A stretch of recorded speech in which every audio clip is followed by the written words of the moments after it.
It's my great pleasure to come for the first time in Croatia. I enjoy it very much. So my talk, I'm just a little bit modified the title because I have not to give a new multimodal approach, but I just have to put a statement on how we can reach this multimodal approach in the patient at risk of sudden cardiac death. So I will just start by a few questions, unsolved questions, like, for example, why some patients are suffering from sudden cardiac death. Sudden cardiac death is, we all know, ventricular fibrillation. We all know that one premature beat can give rise to a run of ventricular tachycardia, and then in some patients, to ventricular fibrillation. We have just an idea of how things are going on, but we don't know precisely the mechanism that lead to this dramatic event. So it's very important. I can stop the talk here, because if we don't know how it works, we have no the means to identify precisely in a given patient the risk of dying suddenly. And I insist on that because from a practical point of view, when we have a patient in front of us and the patient is worried about his risk of sudden cardiac death, we have no precise means to say to him, well, you will need or you will not need a defibrillator.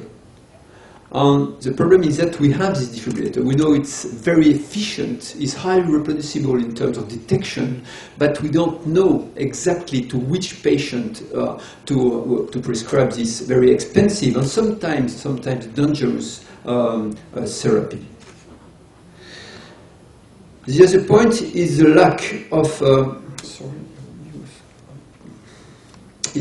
of markers, of descriptors, of specific also indexes that may allow us to categorize a patient. I have some examples. Ejection fraction. You know that we use ejection fraction as clinicians to risk stratify the patient, but it's not very satisfying because most of our patients with low ejection fraction will never underwent shock, will never suffer from ventricular arrhythmias. It's the same for high-resolution CGHA with a high negative predictive value, but no positive predictive value. And we can discuss also about heart rate variability or other markers. The other problem is a very important one also, is that sudden cardiac death occurred mainly in terms of absolute risk in the general population. Not in the sickest patient. Yes, it occurred in the sickest patient, but it's not in absolute numbers. It's not the most important populations that we have to deal with. There is an inverse relationship between the incidence and absolute numbers of patients. So, and you can see that these very well-known picture slides of Meyerberg and all, and you see the incidence. The absolute incidence is very much higher, of course, in the general population and not in the sick population. So we have to focus, we have to concentrate on this general population because it's where the problem lies. It's in patients who we cardiologists are not seeing every day, but who are very important also to detect. The other problem comes from the different occurrences of sudden cardiac death in different settings.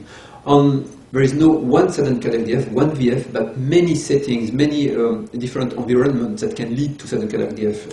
Transient ischemia, like for coronary spasm, for example, during acute myocardial infarction, during early convalescence after myocardial infarction, during remodeling of the left ventricle, and during later convalescence after myocardial infarction. All these settings are dynamic, of course, and they require different means, different way to assess the risk in a given patient.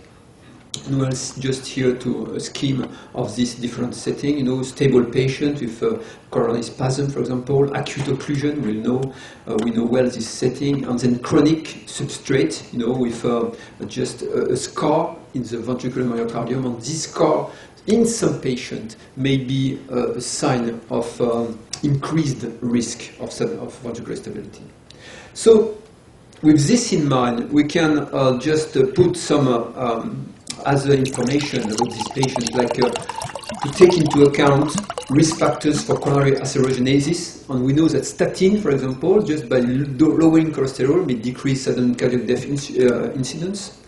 We know see that there are some risks associated with identified disease, cardiomyopathy, hypertrophic cardiomyopathy, or ischemic cardiac disease are different, of course, and it will condition the substrate-based risk on expression. And we have also to take into account the dynamicity, the transient risks. We cannot evaluate one patient at one point. We need to follow, we need to repeat the different tests, autonomic tests, morphologic tests, to evaluate precisely the patient.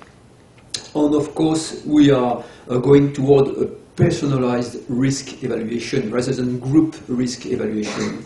And these are two new concepts that are very important to keep in mind for personalized risk prediction.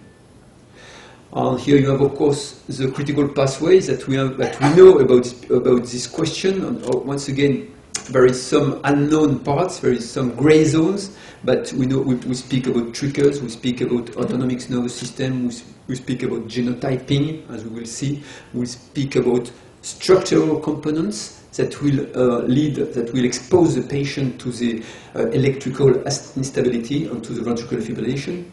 But once again, we have to insist on this new concept of dynamic risk pattern, because there is a temporal complexity of sudden cardiac risk we have seen, depending on the mechanism, of course.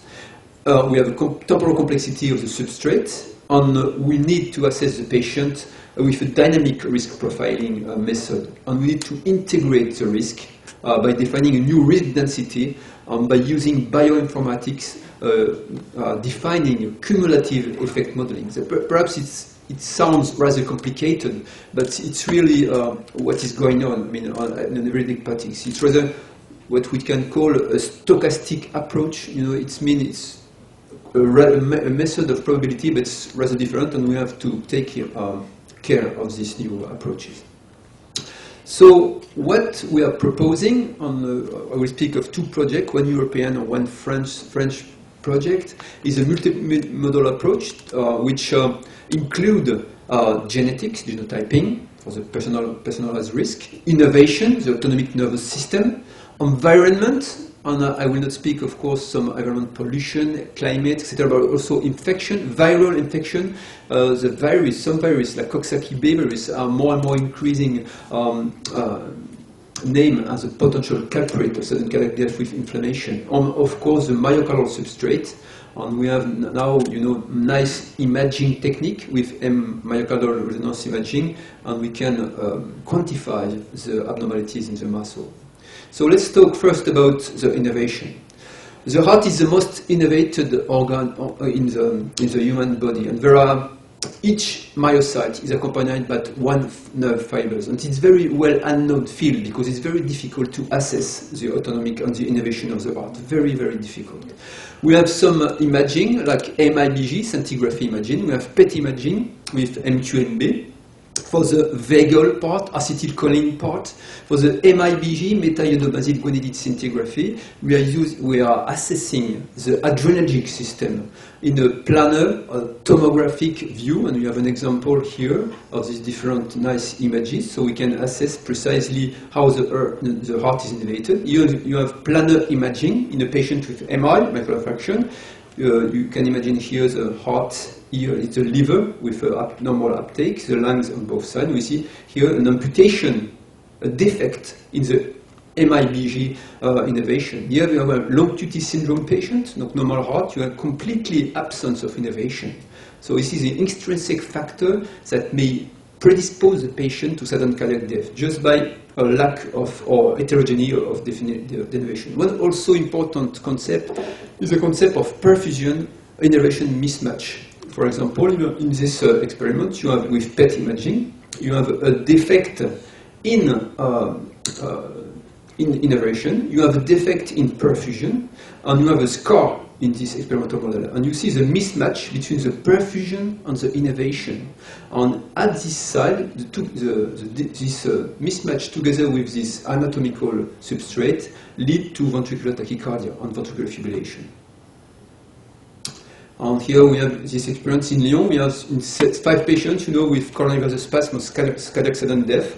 They underwent scintigraphy, MIBG, at 15 minutes and during washout rate on at least every patient, an abnormal scintigraphy, innervation. they were absolutely normal. Echo was normal, MRI was normal, just scintigraphy was abnormal, and could explain the propensity of this patient to make ventricular fibrillation. The other arm of the autonomic nervous system, the vagal arm, to my opinion, is the most important, but the most difficult to investigate. It's very important. I just expose this slide from the Schwartz team. It's 15 years ago. It's in dogs during experimental MRI. They just occlude the coronary artery and then make the dog runs. And then you can see when you have vagal stimulation, you completely abolish the ventricular fibrillation. Just by stimulating the nerve, vagal nerve here, you run just around the coronary artery, the carotid artery, you can abolish. So it has a strong, very strong antiarrhythmic effect.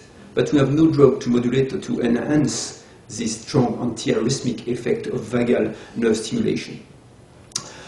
In Lyon, we have in patients with myocardial infarction, we investigate with PET imaging the muscarinic receptors, means the vagal, the acetylcholine limb of the autonomic nervous system. And we have demonstrated an upregulation of the muscarinic receptors.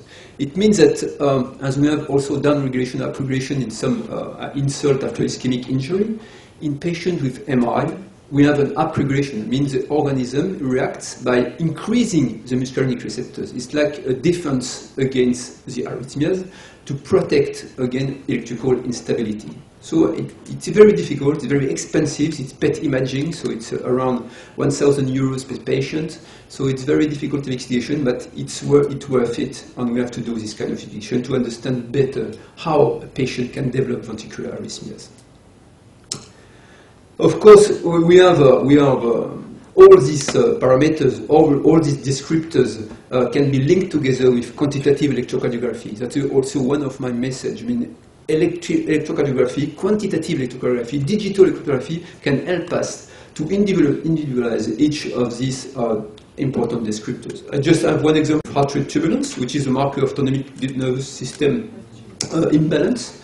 And thanks to Georg, right here, he was a pioneer in this investigation. We can now evaluate more precisely the autonomic nervous system, but still much has to be done. Second, after innovation, genetic. So genetic is also, we speak a lot about it. I know some physicians are rather disappointed with this kind of investigation, but it's very important because there is a consistent pattern, as we know, when we are investigating patients with sudden death. We just ask them if there is any question about the fathers, brothers, etc. We always find some kind of similarity in the family. So we concentrate on the family. It doesn't prevent us from studying the patient, but on the contrary, we concentrate on the family. And then we have also the progress in understanding the genetic basis for the inherited hereditary syndrome, Brugada syndrome, long QT syndrome, etc., categoric ventricular polyarrhythmia, ventricular tachycardia. All the disease has a precise genetic background.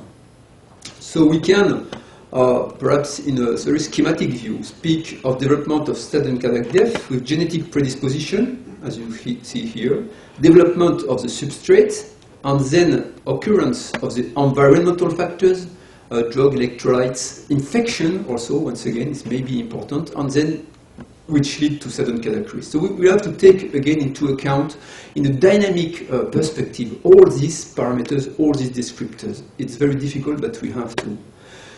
What are the basis, or what are the methods, though, rapidly, because I'm not an expert in this field, but I use it every day. We have two candidate genes, small clinical effect size otherwise, and genome-wide association. And there was always a debate between genetician and clinician to what methods we are using. For example, we have a study in France, in Lyon, MAPIDEM, which include 1,000 patients, 500 with VF, 500 without VF, during the acute phase of the myocardial infarction. We find, for candidate gene approach, an abnormal polymorphism of the beta-adrenal receptors, but for genome-wide association study, it's still not enough. 1,000 is not enough. We need 3,000 to 4,000. That's why we are working with Wilde in Netherlands to find out if we can put our population all together to perform these genome-wide association studies. And you have to sum up, you have just what I'm just saying right now. We have two kinds of disease. The very rare disease with the inherited arrhythmic disease, long QT syndrome, Brugada syndrome, etc. And on the other side, you have common disease, very common, but the relative risk is very low. And then it is in this population that we need GWA, genome-wide analysis, to identify polymorphism. And this is the synthesis of this polymorphism that will allow us to draw a biological profile of this patient. And once again, to come back for the theory to the real practice, to the everyday practice, we have the example of the channelopathies, of course, as we know, with congenital defect of the potassium channel that lead to polymorphic ventricular tachycardia. And we know also that after myocardial infarction, this modulation of IKR channel, the dynamicity of the QT-RR interval, may identify patient, as we see in this study, after myocardial infarction. Even in patient, that's very important, even in patient with a not very severely depressed left ventricular infarction, we can, with this marker, identify the risk of sudden death. I say the risk of sudden death, not total mortality. Once again, we need markers of sudden death. Total mortality, we already know which patients are going to die more or less rapidly. And then I will finish by the myocardial substrate. Thanks to the progress of imaging, as you know, you can also see a patient, with MRI. He has a completely unrecognized acute injury, normal echo, normal ECG, etc. No symptoms that will suggest inflammatory injury. But he has on MRI, a sequel, a sign of delayed enhancement of injury, of macular injury. And just an example of this patient, it's a complicated slide, I'm sorry, but look at the blue here. It's non-CMR diagnosis before the imaging technique. You have unknown diagnosis in 49 patients, and with CMR diagnosis, you can decrease by half the proportion of patients with unknown diagnosis. So once again, very many literature, many papers of this subject now at an ever-increasing rate, and we should be aware of this sign. We should use also this technique together with quantitative electrocardiography, together with genotyping, together with autonomic nervous system investigation. And once again, to go back from this to ECG, because you understand that our priority, because the ECG is available everywhere, is not expensive, so we have to use it. We can also perhaps draw some links between the scar abnormalities on the T-wave alternance. And thanks to the work of Marek Malik, we know better this kind of pathology. And just here, just to be short, you have a coexistence of long action potential duration, short action potential duration with an alternance, and this spatial discordance by the fibrosis, as we can focus it, as we can identify by myocardial imaging, and this can lead to electrical instability and ventricular fibrillation. So, in conclusion, coronary artery disease or cardiomyopathies is a complex clinical state, and characterized by a variety of substrate patterns that we must take into account. It's complicated, but it's the reality.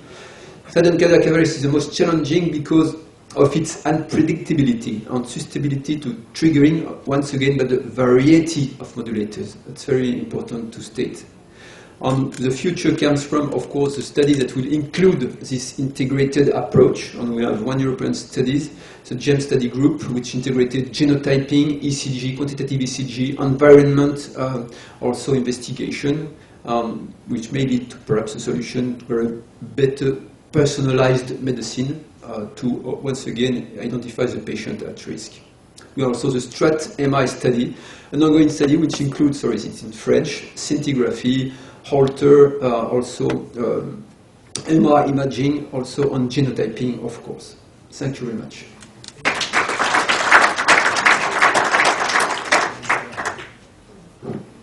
Philip, thank you very much for the very good and complete overview. I'm a little bit puzzled. What do you believe, if you were much younger than you are still young, but if you would start your scientific career, what would be the most promising part, aspect of this complex field? Where would you start searching? Well, I think genotyping is fascinating, but genotyping without clinical information is nothing. Yeah. You see, this was just my second question. You mentioned that you would search within the low-risk groups. Yeah. Yeah, but I don't understand that, because if the risk in such a group is, let's say, 0.5% of sudden death in the next 5 years, and if you find a gene which indicates a hazard ratio of 0.5, that means a 50% increase, for instance, then the risk is of the positives will be 0.75%. In other words, more than 99% of those who have who seem to have the risk will not die. Therefore, I think this is no solution at all. Well, I mean, it's a question of point of view. It's rather, but once again, we have this picture, and we are clearly informed that most of the sudden cardiac death occurred in patients that we cardiologists are not seeing every day. So we are working, with pathologists. They have sudden cardiac death with patients with slight, slight diseased myocardium, but not, severe disease. So these patients, we know them. So of course, you are completely correct, but I think it's not a solution to have a factor here with a hazard ratio of point something, and all the genetics have such kind of hazard ratio. Marek, you start to become agitated. Agitated. Georg, with all due respect, I don't agree with you. I think that sort of stepwise strategies are needed in the general population. And I think that simply, of course, we will not have a factor that would sort of identify a single measurement that would identify a sort of in sort of the general population high-risk group that would be sufficiently identified to the extent that we can offer them some treatment. But I think that stepwise strategies, simply meaning that we need some screening programs such as we have smear tests for cervical cancer in women. Yeah, which will be abundant soon, yeah. But fair enough. But sort of we need simply strategies like we had, all right, no. like we had sort of screening for X-ray for consumptions and so on. We need something like that for the sudden cardiac death. I have a question to Philip. Okay. You said that sudden cardiac death is sort of ventricular fibrillation. What about a bradyarrhythmic death? Would it be something similar, or would we need simply some completely different approaches? Thank you. That's a tricky question, but I'm sure you have an answer for that. But no, it's the work of Baez de Luna, as you know better than me, 20 years ago, that with patients who died suddenly with Holter monitoring, and some proportion of them died with bradyarrhythmias. And it's a different mode of death. I think that sudden death is, as you know, there are many causes, but what we are focusing on is VF. I mean, bradyarrhythmias are very, like asystole, they are torsade de pointe, that's different substrate. I mean, but still, it will be prevented by an ICD. Bradyarrhythmias, torsade de pointe, they will be prevented by an ICD, and you will be perhaps advise an advisive patient. He will die. He will perhaps have other things that VF. But just for the problem also with the detection in the general population is that in 40% of the sudden deaths, it is the first event. Yeah, it means that it happened in patients like us. So we agree with Malik. We really need something in the general population to identify this risk. Philip, the motivation is very clear. This graph is clear, and your last statement is clear. And I think Marek now put it into the context of a stepwise risk stratification. Then, of course, it could be a very important first step, followed by other things. And thank you, Marek, for this. Okay, are there other... I have one last question. What is your body mass index? You know why I asked this? In one of his slides, there was written the risk factor obesity. And this is, people always write if they are very slim and thin by nature, and then suddenly obesity is one of the big players. But I just want to stress the opposite is true. In post-infarction cohorts, obesity is a beneficial factor. Please change that side. And with this in mind, I would ask you to join us with the lunch. Is it? No. Yeah, that's why you want to. In Germany, it's lunchtime now. But Outside. Let's have some beer. Okay, then we'll forward to the next session. Thank you, Philip. Thank you very much. Thank you very much.